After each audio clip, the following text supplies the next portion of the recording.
சமோசாலாம் வீட்டில் செஞ்சால் கிறிஸ்பியாக வராதுன்னு யாருங்க சொன்னா?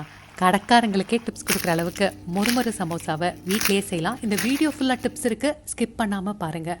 2 கப் மைதா கூட 1/2 டீஸ்பூன் உப்பு, கொஞ்சமாக எள்ளு, 3 டேபிள் ஸ்பூன் உருக்காத நெய் சேர்த்து கையில் இப்படி அழுத்தி தேய்ச்சிக்கிட்டே வாங்க. மாவு பிடிச்சா இந்த மாதிரி ஷேப் ஹோல்ட் பண்ணணும். இந்த ஸ்டேஜ் வந்ததும் கொஞ்சம் கொஞ்சமாக தண்ணி தெளித்து இந்த தண்ணி மாவில் ஃபுல்லாக கலந்த பிறகு அடுத்த வாட்டி தண்ணி தெளிச்சுக்கோங்க. இப்படி கொஞ்சம் கொஞ்சமாக தண்ணி தெளித்து இறுக்கமாக மாவை பிசைஞ்சுக்கோங்க.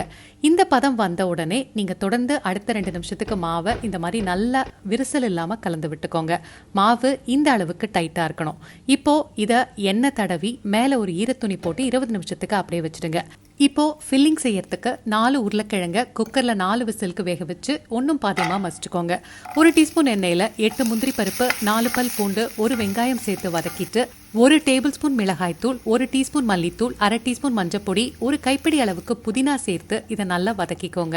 கடைசியாக வேக வச்ச உருளைக்கிழங்கையும் சேர்த்து எல்லாத்தையும் லோ ஃப்ளேமில் வச்சு நல்லா கலந்துக்கோங்க. இந்த மாதிரி பாத்திரத்தில் ஒட்டாத பதம் வந்ததும் இதை ஒரு தட்டில் சேர்த்து நல்லா ஆற வச்சுக்கோங்க.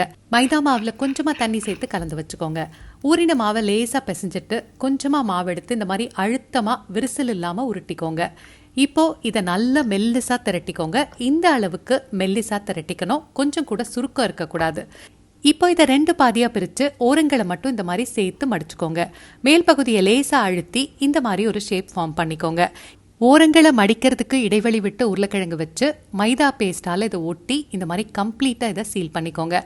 பொரிக்கிற எண்ணெய் மிதமான சூட்டில் தான் இருக்கணும். மாவு போட்டு 30 செகண்ட் கழிச்சு தான் அது மேலே வரணும். இப்போ சமோசாக்களை இதில் சேர்த்து ஹை ஃப்ளேமில் வச்சு 1 நிமிஷம் இது நல்லா இந்த மாதிரி க்ரீம் கலரில் மாறுற வரைக்கும் பொரித்து தனியாக எடுத்து வச்சுடுங்க.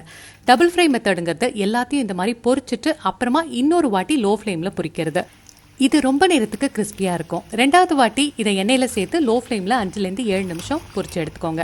நார்மலாக பொரிக்கிறீங்கன்னா 1 நிமிஷம் ஹை ஃப்ளேம்லையும் அப்புறம் லோ ஃப்ளேம்லையும் பொரிச்சுக்கோங்க.